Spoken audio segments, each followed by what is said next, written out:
भगवत गीता के ये 30 उपदेश आपको अपनी जिंदगी में हर जगह पर बहुत काम आएंगे। जिंदगी की हर मुश्किल में आपको राह दिखाएंगे। ये दिव्य उपदेश, ये बातें जानना समझना आपके लिए बहुत जरूरी है। इसीलिए इन 30 उपदेशों को आप आखिर तक जरूर सुने। गीता का सबसे पहला उपदेश यह है कि आपके सारे दुखों का कारण किसी को अपना मानना है। आप कभी गौर करना, आपकी जिंदगी के सारे दुख, सारी तकलीफें, सारी चिंताएं वहीं से आती है जहां आपका अपनापन होता है कि ये मेरा है, ये मेरा अपना है। वहीं से आपकी जिंदगी में दुख आना शुरू हो जाते हैं। एक व्यक्ति के पास एक बहुत बड़ा महल था। उसने जिंदगी भर की सारी संपत्ति लगाकर उस महल को बनाया था। आसपास के शहरों के कई लोग उसके महल को देखने आते थे। कई बड़े बड़े सेठ उसके महल को खरीदने की कोशिश करते थे, पर वो महल उसका अहंकार था, उसकी जीने की वजह था। उसका उस महल में बहुत मोह था। एक दिन उसके महल में आग लग गई और वो कहीं बाजार गया हुआ था। जब वो घर लौट कर आया तो उसने देखा कि मेरा महल आग में जल रहा है। अपने घर को आग में जलता हुआ देखकर उसे इतना दुख हुआ। उसने कहा, अगर ये महल नहीं रहेगा तो मैं भी जिंदा नहीं रहूंगा। अगर मेरा महल ही जल रहा है तो मैं जी के क्या करूंगा। वो भी उसी आग में छलांग लगाने की कोशिश करने लगा तो किसी ने उसे रोक लिया कि भाई, ये जो तुम्हारा महल है, इस महल का सौदा कल तुम्हारे बेटे ने किसी के साथ कर लिया है। जब उसे पता चला कि ये महल अब मेरा नहीं रहा, किसी और का हो चुका है, तो उसकी सारी चिंता खत्म हो गई। जैसे और लोग उस जलते हुए महल को देखकर तमाशा देख रहे थे, वैसे ये भी खड़ा हो गया। इतनी ही देर में उसका बेटा आया। वो अपने बेटे को देखकर बहुत प्रसन्न हुआ। उसे आशीर्वाद देने लगा कि तेरे जैसा बेटा तो बहुत भाग्यों से मिलता है। तूने तो मेरी जिंदगी बचा ली। आज इस घर में आग लगी है और तूने कल ही इसका सौदा कर दिया। वो अपने पिताजी से कहने लगा कि पिताजी, मैं इस महल के सौदे के लिए बात तो करने गया था, पर सौदा अभी पक्का हुआ नहीं है। जब उसके पिता ने यह सुना कि अभी इस महल का सौदा हुआ नहीं है तो वो फिर फूट फूट के रोने लगा, फिर अपनी छाती पीटने लगा। महल वही है, इंसान वही है, लेकिन जब महल मेरा है तब वो दुख भी देता है, खुशी भी देता है। लेकिन जब वो मेरा नहीं है, उससे मेरा कोई रिश्ता नहीं है, तो सारे दुख ही खत्म हो जाते हैं। ऐसे ही जिंदगी में जब किसी जगह को, किसी इंसान को, किसी रिश्ते को, किसी काम को हम अपना मान लेते हैं, मेरा मान लेते हैं, तो वहीं से ही सारे दुखों की शुरुआत होती है, वहीं से हर तकलीफ की शुरुआत होती है। तो श्रीमद् भगवत गीता का पहला उपदेश यही है कि आप जैसे ही किसी को अपनी जिंदगी जीने की वजह मान लेते हो कि इसके बिना तो मैं जी ही नहीं सकता, तो वो चीज, वो इंसान, वो काम आपको बहुत दुख देता है। गीता का दूसरा उपदेश यह है कि अवश्यमेव भोक्तव्यम कृतम कर्म शुभाशुभम, कि आपने कोई भी कर्म किया हो उसका फल आपको जरूर भोगना पड़ेगा। अगर आपने अच्छे कर्म किए हैं तो जाने अनजाने किसी मुश्किल वक्त में आपको वो आपके अच्छे कर्म उस मुश्किल वक्त से बचा लेंगे। अगर आपने गलत कर्म किए हैं, पाप किया है, तो उसकी सजा भी आपको जरूर मिलेगी। वो इंसान कितना ही छुप कर कर्म करे, चाहे वो कितना ही चालाकी से कर्म करे, लेकिन कहते हैं कि उस परमात्मा के, ईश्वर के चारों तरफ कैमरे लगे हुए हैं। हमारे एक एक कर्म पर वो प्रकृति, वो परमात्मा अपनी दृष्टि बनाए रखते हैं। हमारे एक एक कर्म का हिसाब होता है। एक गांव में 2 मित्र रहते थे। उन दोनों ने विचार किया कि इस गांव में हम धन नहीं कमा पा रहे। वो दोनों धन कमाने के लिए शहर में चले गए। कुछ वर्ष वहां रहकर उन्होंने काफी धन कमाया। फिर सोचा कि अब हम अपने घर वापस चलते हैं। पर्याप्त मात्रा में हमने धन कमा लिया है। उस समय पे यातायात की इतनी सुविधाएं नहीं होती थी। वो अपने बैलों पर ही यात्रा कर रहे थे। चलते चलते मार्ग में रात हो गई तो उन्होंने विचार किया, आज रात हम यहीं विश्राम करते हैं। एक मित्र ने कहा कि मैं यहाँ पर रहकर धन की रक्षा करता हूँ, तुम बाजार जाकर भोजन की व्यवस्था कर लो। जब वो मित्र बाजार गया तो तो उसके मन में पाप आ गया। उसने कहा, इतना पैसा हमने कमाया है, अगर मैं इसको यहीं जंगल में मार दूं तो सारा पैसा मेरा हो जाएगा, नहीं तो मुझे इसका आधा धन इसको देना पड़ेगा। मन में ये खोट आने पर उसने अपने मित्र के खाने में जहर मिला दिया, और जब वो खाना लेकर के अपने मित्र के पास गया, उसका मित्र वो जहर वाला खाना खाकर वहीं पर उसकी मृत्यु हो गई। वो व्यक्ति सारा धन लेकर के अपने घर वापस आ गया। फिर उसके घर में एक पुत्र ने जन्म लिया। जब उसका बेटा पैदा हुआ तो वो बहुत बीमार रहता था। उसने अपने जीवन में जो कुछ भी धन कमाया था, उसका वो सारा धन अपने बेटे के इलाज में ही खत्म हो गया। बेटा बड़ा होता गया और उसका धन नष्ट होता गया। जब उसका बेटा थोड़ा बड़ा हो गया तो उसके पिता ने पूछा कि बेटा, तू इतना बीमार क्यों रहता है, तू ठीक क्यों नहीं होता? मैंने अपनी जिंदगी का सब कुछ तुझ पे लगा दिया, पर फिर भी तेरी तबीयत ठीक नहीं रहती। तो उसके बेटे ने बोला, कौन सा बेटा और कौन सा पिता? मैं तेरा वही मित्र हूं जिसको तूने जंगल में जहर दे के मार दिया था, लेकिन मैं अपना वही हिसाब पूरा करने के लिए तेरे पुत्र के रूप में तेरे घर में आया हूं। अब मेरा तेरा हिसाब बराबर और मेरा जीवन अब यही समाप्त होता है। तो गीता का उपदेश हमें यही सिखाता है, कोई अपने आप को कितना भी चालबाज समझता हो, होशियार समझता हो, लेकिन अगर उसने गलत कर्म किया है, चाहे आज नहीं तो कल उसे उसका फल भोगना ही पड़ेगा। कोई भी व्यक्ति अपने किए हुए कर्म से बिना उसको भोगे कभी छूट नहीं सकता। गीता का तीसरा उपदेश यह है कि आज में जियो, कल की चिंता करना छोड़ दो। जो भी व्यक्ति अपने बीते हुए कल या अपने आने वाले कल में खोया रहता है, वो जिंदगी में कभी खुश नहीं रह सकता। आपको जिंदगी में खुशी सिर्फ और सिर्फ तब मिल सकती है जब आप वर्तमान में जी सके, आज के आनंद को जी सके। बीते हुए कल का और आने वाले कल का कोई वास्तविक अस्तित्व नहीं होता, वो सिर्फ आपकी बुद्धि और आपके विचारों में होता है। उसकी कोई वास्तविकता नहीं होती, उसे सिर्फ आप अपने मन के अंदर और बुद्धि के अंदर जीते हैं। लेकिन जिसे आप वास्तविकता में जीते हैं वो आपका आज होता है, वो आपका चल रहा पल होता है।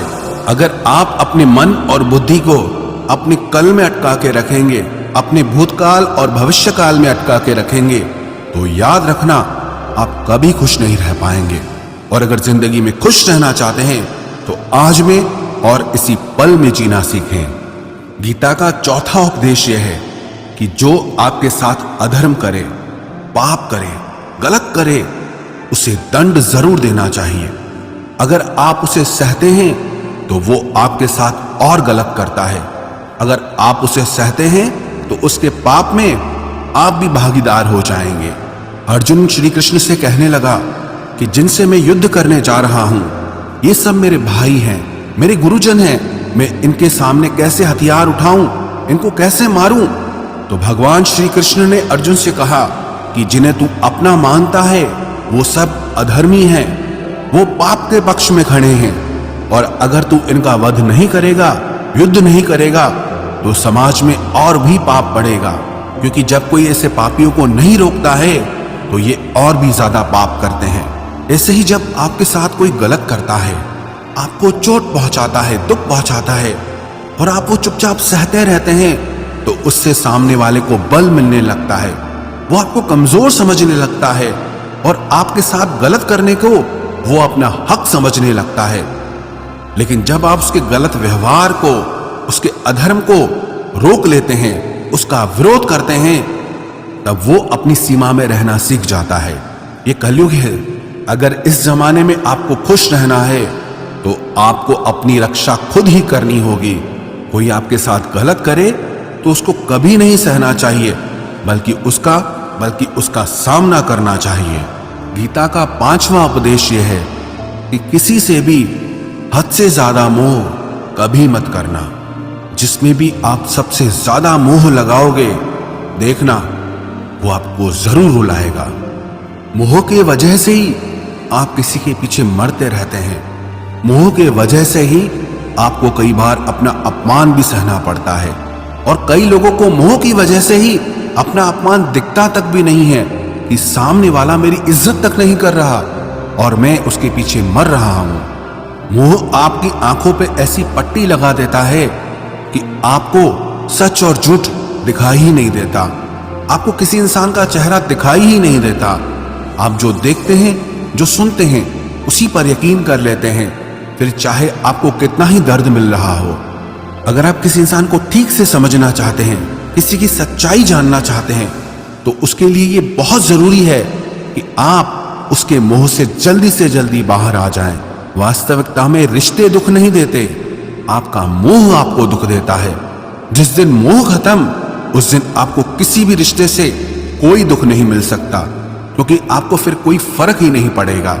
गीता का छठा उपदेश यह है कि आप वो मत करो जो सब करते हैं, बल्कि वो करो जो आपके लिए सही है। स्वधर्मम निधनम श्रेय परधर्मो भयावह। श्री कृष्ण ने अर्जुन से कहा कि जो तेरा कर्तव्य है, जो तेरे लिए सही है, जो तुझे करना चाहिए, तू वो कर। तू कभी भी वो काम मत कर जो दुनिया कर रही है, क्योंकि अर्जुन श्री कृष्ण से कहने लगा कि ऐसे भयंकर युद्ध में पड़ने से अच्छा है कि मैं सन्यासी बन जाऊं। तो श्री कृष्ण ने अर्जुन से कहा कि सन्यासी बनना तेरा कर्म नहीं है, तेरा धर्म नहीं है, तू क्षत्रिय है। तेरा कर्म और तेरा धर्म यही है कि तू अधर्म का नाश करे, धर्म की रक्षा करे। ऐसे ही हर इंसान का एक अलग कर्तव्य होता है, एक अलग ही मार्ग होता है। तो कभी भी उस मार्ग पे मत जाना जहां सारी भीड़ जा रही हो। कभी भी वो काम मत करो जो दुनिया करती है, कि आजकल ये ट्रेंड हो गया है, ये फैशन हो गया है, सब करते हैं इसलिए हम भी कर रहे हैं। सारी भीड़ यही काम कर रही है इसलिए हम भी यही कर रहे हैं। अगर आप वो करोगे जो भीड़ कर रही है, तो आप भी उसी भीड़ में कहीं खो जाओगे। लेकिन अगर आप वो करोगे जो आपके लिए सही है, जो आपकी प्रतिभा है, तो दुनिया की सारी भीड़ में भी आप सबसे अलग नजर आओगे। गीता का 7वां उपदेश यह है कि जिंदगी में धोखा अपने ही देते हैं, क्योंकि उनको आपकी कमजोरियों का पता होता है। बाहर वाला आपको धोखा नहीं दे सकता, क्योंकि उसको आपके बारे में पता ही नहीं है कि आपको चोट कहां पहुंचती है। लेकिन जो आपका अपना है, आपका खास है, उससे बहुत गहराई से पता होता है कि इसकी कमजोरी क्या है, क्या ऐसा करें जिससे इसको दर्द पहुंच सकता है, जिससे इसको हम नीचा दिखा सकते हैं, इसको चोट पहुंचा सकते हैं। ये कलयुग है, इसमें बाहर वालों से नहीं, जो हमारे अपने हैं उनसे ही सावधान रहना होता है। महाभारत का युद्ध दो अलग राजाओं में नहीं हुआ, बल्कि एक ही परिवार के भाइयों में हुआ था। सब आपस में एक ही वंश के लोग थे। कितनी बार दुर्योधन ने जहर देकर के भीम को मारना चाहा, न जाने कितनी बार दुर्योधन ने पांडवों को जान से मारने की कोशिश की। वो उसका पराया नहीं था, उसका भाई था। सारी लड़ाइयां घर के अंदर ही होती है, बाहर कौन लड़ेगा हमसे, घर में ही सारे झगड़े होते हैं। तो आपको चोट सिर्फ वही लोग पहुंचा सकते हैं जो आपके अपने हैं। आपको धोखा सिर्फ वही लोग दे सकते हैं जो आपके अपने हैं। गीता का 8वां उपदेश यह है, जो इंसान अपनी रक्षा खुद नहीं कर सकता, उसकी रक्षा भगवान भी नहीं कर सकते। श्री कृष्ण ने अर्जुन से कहा, तस्मात् सर्वेषु कालेषु माम अनुस्मर युध्य च, कि हे अर्जुन, तू हर काल में मेरा स्मरण करते रहना और युद्ध भी करते रहना। अर्जुन ने श्री कृष्ण से पूछा कि ये युद्ध तो कुछ दिनों में समाप्त हो जाएगा, लेकिन आप कह रहे हैं कि तू हमेशा मेरा स्मरण करता रहे और युद्ध करते रहना। हमेशा युद्ध करने का क्या मतलब है? तो श्री कृष्ण ने अर्जुन से कहा कि ये जिंदगी ही रणभूमि है। इस जीवन में सुख दुख आते रहेंगे और तुझे उनका डट के मुकाबला करना है। श्री कृष्ण ने ये नहीं कहा कि तू चुप करके बैठ जाना और मैं लड़ाई करूंगा। बहुत गहराई है गीता के ज्ञान में। हमारे जीवन की डोर भी संभाल के ईश्वर बैठे हैं, लेकिन युद्ध हमें ही करना है। ईश्वर को याद करना है कि हे ईश्वर, मुझे शक्ति देना, मुझे समझ देना, मुझे बुद्धि देना, ताकि मैं अपनी जिंदगी की सारी लड़ाइयां जीत सकूं, मैं जिंदगी में सही मार्ग पे चल सकूं। लेकिन आपको अपनी लड़ाई भी खुद लड़नी पड़ती है। जो लोग ये कहते हैं कि हम कुछ नहीं करेंगे, सब वो ईश्वर करेगा, तो कहते हैं कि आलसी इंसान को देखकर तो भगवान भी घबरा जाता है। कि ये कुछ नहीं करेगा। भगवान ने बुद्धि दी है, समझ दी है। ईश्वर आपको प्रेरणा देते हैं, शक्ति देते हैं, लेकिन आपको अपनी रक्षा स्वयं ही करनी होगी। गीता का नवा उपदेश यह है कि कोई भी ऐसी गंदी आदत खुद को मत लगने देना जो आपकी जिंदगी बर्बाद कर दे। कहीं ना कहीं महाभारत का यह युद्ध एक जुआ की आदत की वजह से ही शुरू हुआ था। सारा खेल वहीं से शुरू हुआ था। एक ऐसी जुआ की लत जहां युधिष्ठिर ने अपने भाइयों को दांव पर लगा दिया, अपनी पत्नी को दांव पर लगा दिया। ऐसा जीतने का नशा कि अपना सब कुछ गंवा दिया। ऐसे ही हम भी अपनी जिंदगी में जब कोई ऐसी गंदी आदत लगा देते हैं, चाहे वो कोई भी हो, चाहे वो नशे की हो, मोबाइल की हो, किसी इंसान की हो, कोई गलत काम करने की हो, कोई भी गलत आदत जो आपको बर्बाद कर सकती है, अगर आप उसको नहीं छोड़ोगे तो आपका सब कुछ खत्म हो जाएगा।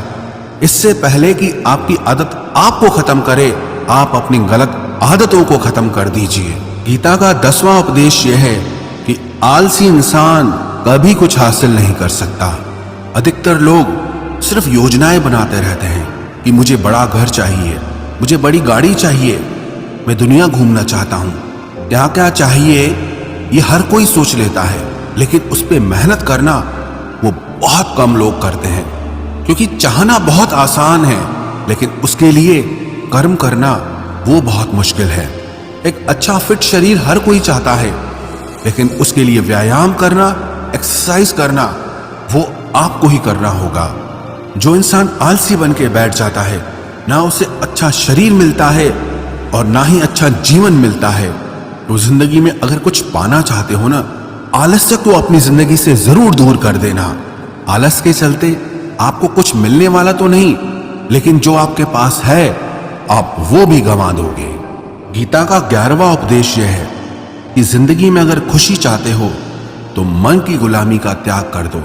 कई लोग कहते हैं कि हम करना तो बहुत कुछ चाहते हैं, लेकिन कुछ कर नहीं पाते।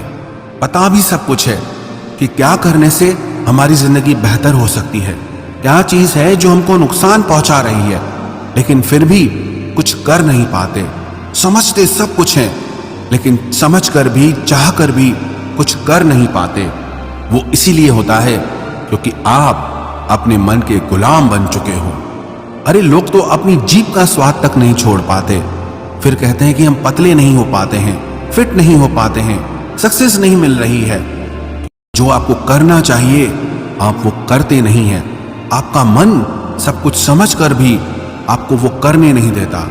इसलिए जिंदगी में अगर आगे बढ़ना है, मन से चलना छोड़ दो। जो आपके लिए सही है वो आपको करना ही पड़ेगा। गीता का 12वां उपदेश यह है कि जो आपका है वो आपको मिलकर ही रहे। आप जिसके लिए जितना रोओगे वो चीज आपसे उतना दूर जाएगी, और जो चीज सच में आपकी है वो कहीं ना कहीं से आपके पास जरूर पहुंच जाएगी। इसलिए जो आपको जिंदगी में हासिल नहीं हो रहा या हासिल नहीं हुआ, उसका पछतावा करना, उसके लिए रोना आप बिल्कुल बंद कर दो। गीता का 13वां उपदेश यह है कि आप संसार से जितना प्रेम लगाओगे उतना ही जीवन में दुख और पीड़ा का अनुभव करोगे। गीता का 14वां उपदेश यह है कि जिस इंसान को बात बात पर क्रोध आता है, सुख और शांति उसके जीवन में कभी नहीं आ सकते। क्योंकि जो इंसान बहुत ज्यादा क्रोधी होता है ना, उसके सारे मित्र उसे छोड़कर चले जाते हैं। वो मन में भी कुढ़ता रहता है, वो अपने मन में भी दर्द में ही जीता है, तकलीफ में ही जीता है। ज्यादा गुस्सा करके, ज्यादा क्रोध करके जो भी आपके पास है, देखना आप उसे भी नष्ट कर दोगे। और ऐसे इंसान को शांति तो कभी मिलने वाली नहीं है। इसलिए अपनी जिंदगी में शांति चाहते हो तो बात बात पर गुस्सा करना छोड़ देना चाहिए। गीता का 15वां उपदेश यह है कि चाहे आप किसी की मदद करो या ना करो, लेकिन जानबूझकर कभी किसी का दिल नहीं दुखाना चाहिए। क्योंकि जब किसी का दिल आपकी वजह से दुखता है ना, तो याद रखना आपको भी वो दर्द एक दिन जरूर मिलेगा। क्योंकि जब आप किसी का दिल दुखाते हैं तो आपको पता नहीं चलता, लेकिन जब कोई आपका दिल दुखाता है तब आपको समझ में आता है कि दिल पर चोट लगने से कितना दर्द होता है। इसलिए चाहे आप किसी की मदद करो या ना करो, लेकिन किसी का दिल कभी नहीं दुखाना चाहिए। गीता का 16वां उपदेश यह है, जो मुश्किल वक्त में, जो दुख के समय में आपका साथ दे, सिर्फ वही आपका अपना है, बाकी सब पराए हैं। अपनेपन का नाटक करने वाले बहुत लोग होते हैं, बड़ी बड़ी बातें करने वाले बहुत लोग होते हैं कि हम आपसे बहुत प्रेम करते हैं, कोई भी दुख हो, कोई भी तकलीफ हो, हमें याद करना। लोग दुख उठाने की बात करते हैं, लोग आने जाने की बात करते हैं, हाथ मिलाना तो ठीक से नहीं जानते और दिल मिलाने की बात करते हैं। जब सच में आपकी जिंदगी में तकलीफ आएगी ना, तब आपको समझ में आ जाएगा कि आपका साथ देने के लिए कौन खड़ा है।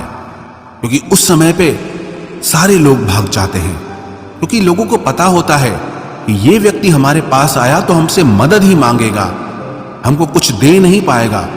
लोग आपसे सिर्फ तभी रिश्ता रखते हैं कि आप उन्हें कुछ दे सकते हैं, आपसे उन्हें कुछ फायदा हो सकता है। लेकिन जब लोगों को यह पता चल जाता है, समझ में आ जाता है कि उनको आपसे कोई फायदा नहीं होने वाला, बल्कि उनको आपकी मदद करनी पड़ेगी, तो वो आपको दूर से ही देख के भाग जाते हैं। इसलिए जो आपके मुश्किल वक्त में आपके साथ खड़ा हो जाए, सिर्फ वही आपका अपना होता है, बाकी इस दुनिया में सब पराए हैं। क्योंकि सिर्फ अपना अपना कह देने से कोई अपना नहीं हो जाता। गीता का 17वां उपदेश यह है कि जो कुछ भी होता है अच्छे के लिए होता है, जो हो रहा है वो भी अच्छे के लिए हो रहा है, और जो आने वाले भविष्य में होगा वो भी अच्छे के लिए होगा। हालांकि ये बहुत गहरी बात है। कुछ चीजें जिंदगी में ऐसी होती हैं जो हमें लगता है कि मेरे साथ ही ऐसा क्यों हुआ, मेरे साथ ही होना था ये सब। लेकिन जब वो वक्त गुजर जाता है, एक दिन हमको समझ आता है कि अगर हमारे साथ ये सब नहीं होता तो आज हम इस मुकाम पर नहीं होते। अगर मेरे साथ ये सब नहीं होता तो शायद हमारी जिंदगी और भी बर्बाद हो सकती थी। इसलिए अगर हमको ये समझ में आ जाए कि जिंदगी में जो कुछ भी हो रहा है वो सब अच्छे के लिए हो रहा है, तो हम जीवन में हमेशा खुश रहेंगे। गीता का 18वां उपदेश यह है कि हर काम को समझदारी से करना ही योग होता है। योगः कर्मसु कौशलम। कई लोग काम तो करते हैं लेकिन उन्हें हासिल कुछ नहीं होता। बहुत लोग कहते हैं कि हम बहुत मेहनत करते हैं, तब भी जिंदगी में सफलता हासिल नहीं हो रही। बहुत कुछ करने से, बहुत मेहनत करने से आपको सफलता नहीं मिलेगी, लेकिन सही तरीके से समझ के साथ काम करने से आपको जिंदगी में सफलता जरूर मिलेगी। गीता का 19वां उपदेश यह है कि कभी भी किसी भी चीज की अति नहीं करनी चाहिए। कोई भी चीज हद से ज्यादा मत करना। किसी से प्रेम भी हद से ज्यादा मत करना। किसी से नफरत भी हद से ज्यादा मत करना। हद से ज्यादा मीठा भी खराब, हद से ज्यादा कड़वा भी खराब। हद से ज्यादा आराम भी आपको बीमार कर देगा, हद से ज्यादा खाना भी आपको बीमार कर देगा। हद से ज्यादा भूखा रहना भी आपको नुकसान पहुंचाएगा, और हद से ज्यादा जागना भी आपको बहुत नुकसान पहुंचाएगा। तो जीवन को संतुलन के साथ जीना चाहिए। जैसे ही आप संतुलन खो देते हैं, वैसे ही आपके जीवन में दुर्घटना हो जाती है। गीता का 20वां उपदेश यह है कि जिसे आप सबसे ज्यादा महत्व दोगे, वो आपको कभी महत्व नहीं देगा। आपने कभी गौर किया कि आपका अपमान कौन लोग करते हैं? आपका अपमान सिर्फ वही लोग करते हैं जिसे आप सबसे ज्यादा महत्व देते हैं। दूसरों की इज्जत करना अच्छी बात है, पर दूसरों की अगर बहुत ज्यादा इज्जत करोगे तो उनकी नजर में आपकी ही इज्जत खत्म हो जाती है। इसीलिए किसी को भी कभी भी अपना सब कुछ नहीं बनाना चाहिए कि तुम ही मेरे सब कुछ हो। जैसे ही आप किसी को सब कुछ बना लेते हैं अपना, तो आप उसके लिए कुछ भी नहीं रह जाते। इसलिए लोगों को इज्जत उतनी ही देनी चाहिए जितना वो हजम कर सकें। हद से ज्यादा इज्जत देना आपकी ही बेइज्जती करवा सकता है। गीता का 22वां उपदेश यह है कि किसी पर भी आंख बंद करके भरोसा मत करना। जैसे महाभारत की कथा में दुर्योधन ने कितनी बार षड्यंत्र करके पांडवों को मारने की कोशिश की, आग में जलाने की कोशिश की, और वो धर्म पे चलने वाले लोग बार बार उसकी बातों में आ जाते थे। ये बात और है कि ईश्वर उनकी रक्षा कर रहे थे, पर जिसे वो अपना भाई समझ रहे थे, जिसे वो अपना सगा समझ रहे थे, जिस पे वो भरोसा कर रहे थे, वही उनकी मृत्यु करवाना चाहता था। इसीलिए भरोसा करते समय अपनी आंखें जरूर खुली रखना। गीता का 23वां उपदेश है, जिसके साथ सत्य और ईश्वर की शक्ति है, चाहे सारी दुनिया उसके खिलाफ हो जाए, लेकिन अंत में जीत उसी की होती है। श्रीमद् भगवत गीता में 18 अध्याय हैं, 700 श्लोक हैं। गीता का आखिरी श्लोक है, यत्र योगेश्वरः कृष्णो यत्र पार्थो धनुर्धरः तत्र श्रीर विजयोर भूतिर ध्रुवानी तिर्मतिर्मम। धृतराष्ट्र बार बार संजय से पूछता था कि बताओ, युद्ध में कौन जीत रहा है, कौन हार रहा है, क्योंकि उसे विश्वास था कि महापराक्रमी भीष्म पितामह मेरे पक्ष में हैं, गुरु द्रोणाचार्य वो मेरे पक्ष में हैं, कर्ण मेरे पक्ष में हैं, तो हमें कौन हरा सकता है।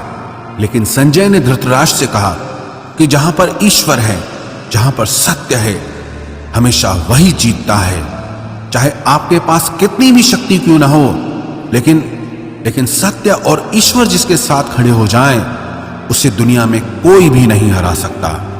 गीता का 24वां उपदेश है कि जीवन में लड़ाई झगड़े से बचना चाहिए, लेकिन जब बात आपके चरित्र, सम्मान और अधिकार की हो तो लड़ना भी चाहिए। अर्जुन भी महाभारत का युद्ध करना नहीं चाहता था, क्योंकि सामने उसके अपने खड़े थे, लेकिन श्री कृष्ण ने उसे उपदेश दिया कि यहां पर बात लड़ाई की नहीं है, तेरे सम्मान की है, तेरे चरित्र की है, तेरे अधिकार की है। जो द्रौपदी के साथ कौरवों ने भरी सभा में अपमान किया, उसे नग्न करने की कोशिश की, इतना बड़ा अधर्म किया, वो तुम्हें कभी नहीं सहना चाहिए। इसलिए बात जब आपके चरित्र पे आ जाए, आपके सम्मान पे आ जाए, तो चाहे वो अपना ही क्यों ना हो, आपको उसके साथ जरूर लड़ना चाहिए। गीता का 25वां उपदेश यह है, चाहे कितना भी बुरा वक्त आ जाए, लेकिन जो इंसान जिंदगी में हिम्मत नहीं हारता, वो सब कुछ हासिल कर सकता है। जब पांडव लोग जुए में सब कुछ हार गए, उनको 12 साल के लिए वनवास मिला और 1 साल के लिए अज्ञातवास मिला। वो भिक्षा करके अपनी जिंदगी को पालते थे, जंगलों में भटकते रहते थे, भयानक जानवरों के बीच, लेकिन इतना मुश्किल वक्त झेलने के बाद भी आखिरी में विजय उन्हीं की हुई, क्योंकि उन्होंने अपने अंदर में कभी हिम्मत नहीं खोई थी। ऐसे ही आपकी जिंदगी में कितना ही मुश्किल वक्त क्यों ना आ जाए, लेकिन आपके अंदर अगर हिम्मत है तो जीत आपकी ही होगी। गीता का 26वां उपदेश यह है कि जो किसी और का है, उस पर कभी अधिकार मत जमाना, कभी कब्जा मत जमाना। जब शकुनी ने षड्यंत्र करके पांडवों को हस्तिनापुर से अलग करवा दिया, एक खांडव प्रस्थ का राज्य दे दिया, जहां की भूमि भी बंजर थी, जहां कुछ नहीं हो सकता था, लेकिन पांडवों ने उस शहर को इतना सुंदर बनाया, इतना वैभवशाली बनाया कि हस्तिनापुर भी उसके आगे फीका लगने लगा। और उनके उस वैभव को देख के, सुख को देख के दुर्योधन अंदर ही अंदर जलता था। उसने कई बेईमानियां करके, षड्यंत्र करके उनका वो खांडव प्रस्थ भी उनसे छीन लिया। जो चीज उसकी नहीं थी, उस पर कब्जा किया। तो उसका आखिर में परिणाम यही हुआ कि जो चीज उसके पास थी, वो भी उसके पास नहीं रही। इसलिए जो आपका नहीं है, कभी उस पर अधिकार नहीं जमाना चाहिए। गीता का 27वां उपदेश यह है कि वही इंसान जिंदगी में सफल माना जाएगा जो अंदर से हमेशा खुश रहता है। बाहर से तो सब खुश दिखाई देते हैं, लेकिन अंदर से इंसान अशांति से भरा रहता है। बहुत पैसा कमा लिया, कामयाबी हासिल कर ली, लेकिन वो कामयाबी असली नहीं है। असली कामयाबी तब मानी जाएगी जब आपका मन खुश रहता हो। गीता का 28वां उपदेश यह है कि आप जैसा अन्न खाओगे, वैसा ही आपका मन और आपकी बुद्धि होगी। आप वैसा ही कर्म करोगे, वैसा ही आचरण करोगे। सात्विक अन्न खाओगे तो आपका मन भी सात्विक होगा, सात्विक व्यवहार भी करोगे, सोच भी आपकी अच्छी होगी। तमोगुणी और रजोगुणी आहार करोगे तो आपकी बुद्धि भी वैसी होगी, आप काम भी वैसे करोगे। श्री कृष्ण ने भगवत गीता में सात्विक, राजसी और तामसी इन तीनों आहारों का विस्तार से वर्णन किया है कि क्या खाना चाहिए, क्या नहीं खाना चाहिए। पर सार यही है, जो मनुष्य सात्विकता से भोजन करता है, सात्विक भोजन करता है, उसे जीवन में शांति और सुख जरूर मिलते हैं। गीता का 29वां उपदेश है कि बुरा इंसान कभी अपनी बुराई नहीं छोड़ेगा। चाहे आप उसके साथ कितना भी अच्छा चलो, वो आपको तकलीफ देगा ही देगा। इसलिए जो जैसा है आप उसके साथ वैसा ही व्यवहार करो। बुरे इंसान के साथ आप कितना भी अच्छा बन जाओ, वो कभी अच्छा नहीं बनने वाला। दुर्योधन जंगल में पांडवों को मारने के लिए गया था, लेकिन वहां पर भीलों ने दुर्योधन को पकड़ लिया। उसका मित्र कर्ण भी उसे छोड़कर भाग गया। वो भील दुर्योधन को मार देना चाहते थे, लेकिन युधिष्ठिर अपने भाई की रक्षा करने के लिए वहां पहुंच गया, उसके जीवन की रक्षा की। लेकिन उसके बाद भी वो हमेशा पांडवों का नुकसान ही करता रहा। इसलिए अगर कोई इंसान बुरा है, उसके साथ आप ज्यादा अच्छा बनने की कोशिश मत करो। जो जैसा है आप उसके साथ वैसा ही व्यवहार करो। गीता का 30वां उपदेश है कि जो इंसान अपने कामों को समय से खत्म नहीं करता, समय की कदर नहीं करता, उसकी जिंदगी का सारा समय व्यर्थ में ही समाप्त हो जाता है। क्योंकि समय ही आपका जीवन है। अगर आप समय को व्यर्थ ही नष्ट करते रहेंगे, व्यर्थ के कामों में गंवा देंगे, तो आपको जीवन में कुछ भी हासिल नहीं होगा। अगर कुछ जिंदगी में पाना चाहते हो तो समय की कदर जरूर करना। जो भी व्यक्ति गीता के इन 30 उपदेशों को रोज सुनेगा, समझेगा, तो जिंदगी की कितनी भी मुश्किल से मुश्किल घड़ी क्यों ना आ जाए, उसे ऐसे मुश्किल समय में भी रास्ता जरूर मिल जाएगा।